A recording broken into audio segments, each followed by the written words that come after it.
जय श्री राम। हर हर महादेव। साथियों, हम सब की जिंदगी में शादी एक ऐसा पवित्र बंधन है जिसमें बंधने के बाद कुछ लोगों की किस्मत बदल जाती है तो वहीं कुछ लोगों की बर्बादी शुरू हो जाती है। और इस बर्बादी का कारण पत्नी की कुछ गलतियां भी हो सकती हैं। भविष्य पुराण में पति पत्नियों के रिश्ते का जिक्र किया गया है, जिसमें पत्नियों के कुछ गलतियों के बारे में बताया गया है। अगर पत्नी शादी के बाद कुछ गलती करती है तो उसका सीधा असर उसके पति पर और उसकी किस्मत पर पड़ता है। आज हम उन्हीं सब गलतियों के बारे में इस वीडियो में बताएंगे जिसके दुष्प्रभाव से आप दिनों दिन गरीब होते जाते हैं और आपका घर बर्बाद हो जाता है। तो मित्रों, वीडियो अंत तक जरूर देखें ताकि आप इन गलतियों को सुधार सकें। साथ ही हे माता लक्ष्मी, जो कोई भी इस वीडियो को लाइक कर चैनल सब्सक्राइब करें, उसके घर धन संपत्ति और यश की कभी कमी ना रहे। तो दोस्तों, सब्सक्राइब करना ना भूले। चलिए शुरू करते हैं। आप सभी ने कहावत तो जरूर सुनी होगी कि हर कामयाब आदमी के पीछे एक औरत का हाथ होता है। ये कहावत बिल्कुल सत्य है। सनातन धर्म में पति की सफलता के पीछे पत्नी को ही मुख्य कारण माना गया है। परंतु कई मामलों पत्नी की वजह से पति की तरक्की रुक जाती है। महिलाओं को इन गलतियों पर सुधार करनी चाहिए। दोस्तों, महिलाओं की पहली गलती है सुबह देर से उठना। दोस्तों, किसी किसी महिला की देर से उठने की बहुत बुरी आदत होती है, जिस कारण उसके आसपास नकारात्मक ऊर्जा का वास होता है। कहा भी गया है कि देर से उठने वाली महिलाओं के पति को दुर्भाग्य का सामना करना पड़ता है, जिस वजह से पति को किसी भी काम में सफलता नहीं मिलता। इसलिए पत्नी को हमेशा सूरज निकलने से पहले उठकर स्नान करके पूजा पाठ करनी चाहिए, जिससे घर में सुख शांति और खुशहाली का माहौल बना रहे। दूसरी गलती है साफ सफाई ना रखना। जो महिलाएं घर के साफ सफाई नहीं रखती तथा पूजा पाठ में ध्यान नहीं देती, उनके घर दरिद्रता आने में देर नहीं लगती।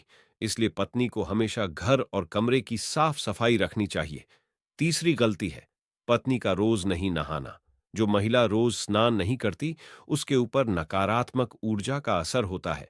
इसका दुष्प्रभाव उसके पति पर भी पड़ता है। चौथी गलती है पत्नी का अपने पति से छोटी मोटी बातों पे लड़ना और कड़वे वचन बोलना। अगर कोई महिला अपने पति से रोज झगड़ा करती है, इसका बुरा असर पति के काम और उसके व्यवहार पर पड़ता है। पांचवी गलती है खाने में भेदभाव करना। जो कोई भी महिला अपने पति को प्रसन्न मन से खाना नहीं खिलाती, तो उस बेचारे पति की बर्बादी वहीं से शुरू होने लगती है। दोस्तों, भोजन करने से पहले अन्न देवता और अन्नपूर्णा माता का ध्यान अवश्य करना चाहिए और भूखे प्राणियों को भोजन प्राप्त हो, ईश्वर से ऐसी कामना करनी चाहिए। इसके बाद ही भोजन शुरू करनी चाहिए। भोजन बनाने वाली महिलाओं को स्नान करके ही रसोई घर में प्रवेश करनी चाहिए और भोजन बनानी चाहिए। दोस्तों, भोजन करने की दिशा बहुत महत्वपूर्ण होती है। भोजन पूर्व या उत्तर दिशा की ओर मुख करके ही करना चाहिए, क्योंकि दक्षिण दिशा की ओर किया गया भोजन भूत प्रेत को प्राप्त होता है। ऐसा करने से घर में प्रेत आत्माओं का वास होता है और पश्चिम दिशा की तरफ किया हुआ भोजन शारीरिक रोगों को बढ़ावा देता है। दोस्तों, इन तीन लोगों के हाथों का भोजन कभी नहीं करनी चाहिए। पहला, अत्यधिक कंजूस व्यक्ति, और दूसरा वैश्या के हाथ का, और तीसरा शराब का धंधा करने वाले व्यक्ति के हाथों का भोजन कभी नहीं करना चाहिए। ऐसे लोगों को नरक की यातनाएं झेलनी पड़ती हैं। दोस्तों, अगर थाली पैर से ठोकर लग जाए तो ऐसा भोजन दूषित होता है, जिसे ग्रहण नहीं करना चाहिए। भीष्म पितामह ने कहा है कि अगर एक थाली में दो भाई भोजन करें तो वह अमृत के समान है।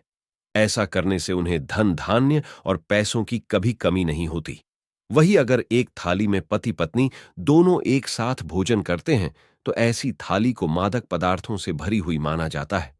पत्नी को पति के भोजन करने के बाद ही भोजन करनी चाहिए, जिससे घर में सुख समृद्धि बढ़ती है और घर में खुशहाली आती है। साथ ही पति को भी अपनी पत्नी का सम्मान करना चाहिए। पति पत्नी एक खुशहाल परिवार के निर्माण में सबसे अहम भूमिका निभाते हैं। दोनों को हर सुख दुख में सदैव एक दूसरे का साथ देना चाहिए। साथियों, उम्मीद है वीडियो अच्छा लगा होगा, तो जल्दी से एक छोटा सा लाइक कर चैनल सब्सक्राइब जरूर करें ताकि आगे आने वाला ज्ञानवर्धक वीडियो आप तक पहुंच सके। धन्यवाद।